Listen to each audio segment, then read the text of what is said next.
क्या हाल बा भाई लोग। तो आज देखो हमने कहते हैं डीजे ब्लॉग बनावे। तो हमने के गांव में आज गणेश पूजा के भसान बावे, तो जाते हैं डीजे ब्लॉग बनाए, ब्लॉग में बन रहा लो।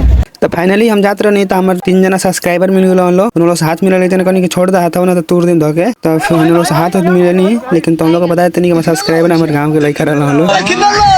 तो हम लोग को एक जोक सुना बतानी। तो बिजली इतनी बार आती जाती है कि बिजली इतनी बार आती जाती है कि साला पंखा पे भूल जाते हैं कि दाएं घूमना है कि बाएं घूमना है। तो फाइनली दोस्तों हम लोग आ गए हैं और देखो डीजे कैसे बजाते हैं लोग।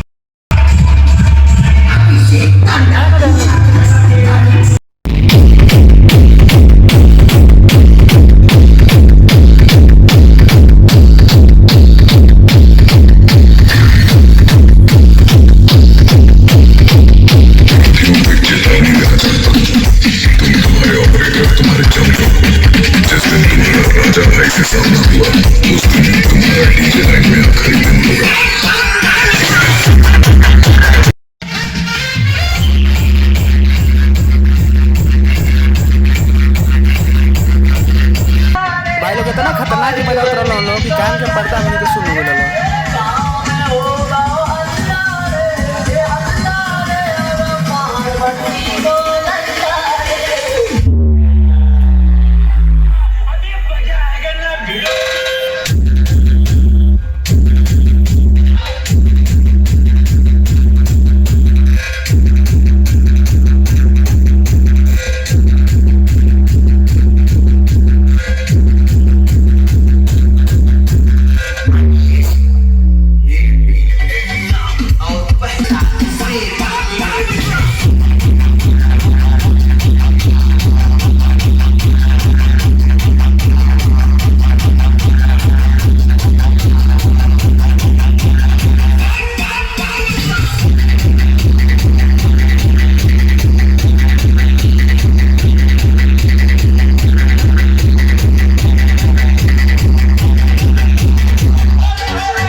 कि मंजिल को पाना है तो हौसला रखो, कि मंजिल को पाना है तो हौसला रखो, और आसड़ा का डीजे देखना है तो बैठकर इंतजार करो। अच्छा।